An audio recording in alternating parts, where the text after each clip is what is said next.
ರಾಷ್ಟ್ರಧ್ವನಿ ನ್ಯೂಸ್ಗೆ ಸ್ವಾಗತ.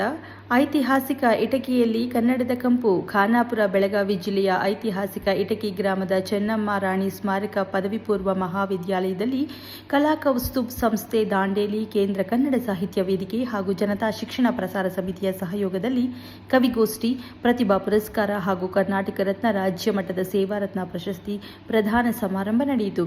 ದಾಂಡೇಲಿ ನಗರಸಭೆಯ ಮಾಜಿ ಅಧ್ಯಕ್ಷರು ಹಾಗೂ ಕಲಾ ಕೌಸ್ತುಭ್ ಸಂಸ್ಥೆಯ ಅಧ್ಯಕ್ಷರಾದ ಗೋವಿಂದ ಕೆ. ಮಲಗೇರಿ ಅವರ ನೇತೃತ್ವದಲ್ಲಿ ನಡೆದ ಕಾರ್ಯಕ್ರಮವನ್ನು ನೇಗಿಲ ಯೋಗಿ ರೈತ ಪರಿಶ್ರಮ ಸೇವಾ ಸಂಘದ ರಾಜ್ಯಾಧ್ಯಕ್ಷ ಶಂಕರ ಎಸ್. ಪೋಳನವರ ಉದ್ಘಾಟಿಸಿದರು.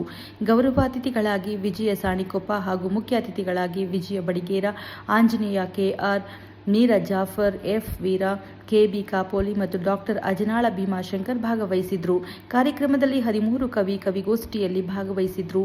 ಎಸ್ಎಸ್ಎಲ್ಸಿ, ಪಿಯುಸಿ ಹಾಗೂ ಪದವಿ ವಿಭಾಗದಲ್ಲಿ 90%ಕ್ಕಿಂತ ಹೆಚ್ಚು ಅಂಕ ಪಡೆದ 10 ವಿದ್ಯಾರ್ಥಿಗಳಿಗೆ ಪ್ರತಿಭಾ ಪುರಸ್ಕಾರ ಹಾಗೂ ವಿವಿಧ ಕ್ಷೇತ್ರಗಳಲ್ಲಿ ಸಾಧನೆ ಮಾಡಿದ 15 ಸಾಧಕರಿಗೆ ಕರ್ನಾಟಕ ರತ್ನ ರಾಜ್ಯ ಮಟ್ಟದ ಸೇವಾ ರತ್ನ ಪ್ರಶಸ್ತಿ ಪ್ರದಾನ ಮಾಡಲಾಯಿತು. ಕಾರ್ಯಕ್ರಮವನ್ನು ಕುಮಾರಿ ಗೌರಿ ನಿರೂಪಿಸಿದ್ರು. ಆರ್.ಬಿ. ಹುಣಸನಕಟ್ಟಿ ವಂದಿಸಿದ್ರು. ವಿವಿಧ ಸಂಘಟನೆಗಳ ಪದಾಧಿಕಾರಿಗಳು, ಸದಸ್ಯರು ಹಾಗೂ ಕನ್ನಡಾಭಿಮಾನಿಗಳ ಉಪಸ್ಥಿತಿಯಲ್ಲಿ ಕಾರ್ಯಕ್ರಮ ಯಶಸ್ವಿಯಾಗಿ ನೆರವೇರಿತು. ಸ್ಥಳ ಇಟಗಿ.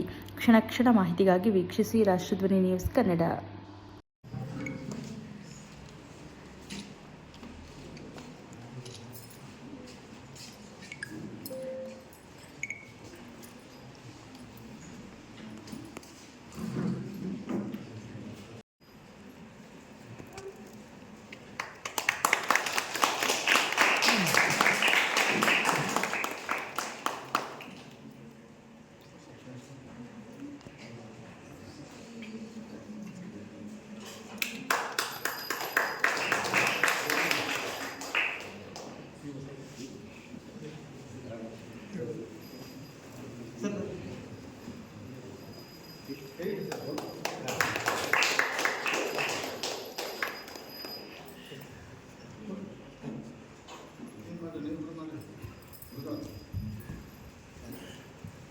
सर